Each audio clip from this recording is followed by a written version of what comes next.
siyasi vaziyetler, dünya iqtisodi, fan texnika, biz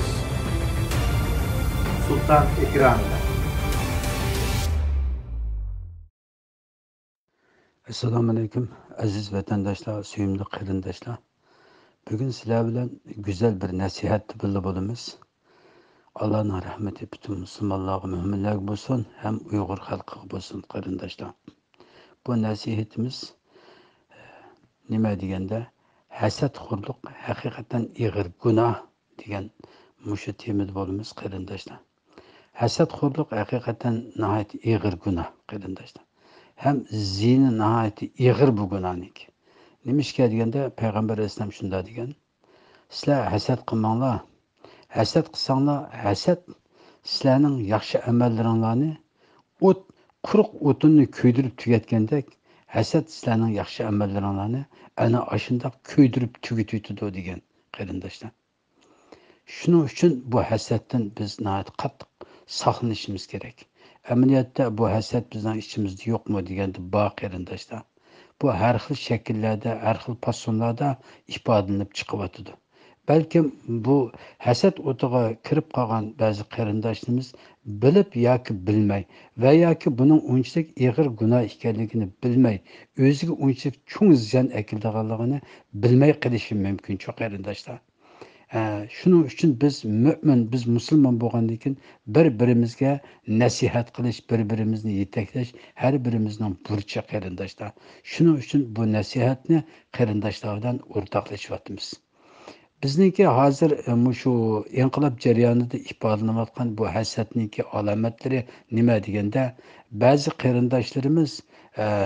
qarindoshlarimiz boshqa inqilobchilarni, boshqa tashkilotlarni turli yo'sinlarda haqoratlab, ularning xizmatlarini cho'ktirib, ularning natijalarini sustlashtirib, ularni g'uvalashtirib berayotgan mundaq ahvollarni biz uchirtib turyapmiz qarindoshlar.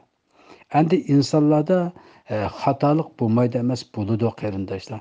Ammo islomning axloqida xatolikni dangritib, eshak hangritib degandek, uni butun odamga yeyib, uning chavusini chitqa yeyib yurish bu islomning axloqi emas.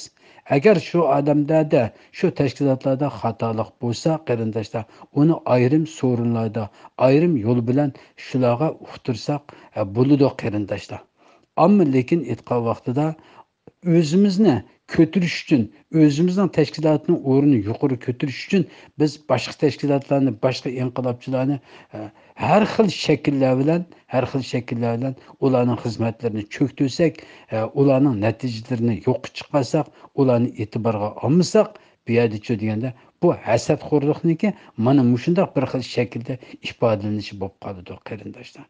Çünkü bizden her bir tınıqlarımızdan, her bir ağız sözümüzden hesap aladigan Allah bu meseleni Peygamber Aleyhisselam'ın ağzı bilen Allah açın oturup koyup oldu qarindoshlar. Nima?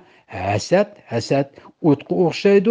U quruq o'tinni kuydirib tugatgandek, sizlarning qilayotgan amallaringlarni kuydirib tugatadi degan qarindoshlar. Şunun için biz söyümlü qarindoshlarımızga kuyunib ushbu nasihatni o'rtoqlashyapmiz. Çünkü nimishga qilgan amallarimizni bekor qilib yetib qolmaydi. Mushu kichkina bir dunyoning manfaati uchun, mushu kichkina bir qisqagina bir hayotning manfaati uchun biz kelgusidagi mangulik o'lmaydigan, mangulik hayotimizni nobud qilib o'tmaydi, mangulik baxtimizni qochirib qo'ymaydi deb ushbu nasihatni qilyapmiz qarindoshlar. Shuning uchun biz hasaddan qattiq saqlanishimiz kerak qarindoshlar. Başka qarindoshlarimizningki natijalariga va sahvanliklariga islomiy yo'l bilan muomala qilishimiz kerak. Payg'ambar alayhisalom ko'rsatgan axloq bilan muomala qilishimiz kerak. Bizningki ulug' bir natija, ulug' bir inqilob, ulug' bir ibodatning ustida turyapmiz. Bizningki bu kurashimiz nuqul bir siyosiy kurash, nuqul bir siyosiy faoliyat emas, balki ulug' bir ibodat qarindoshlar.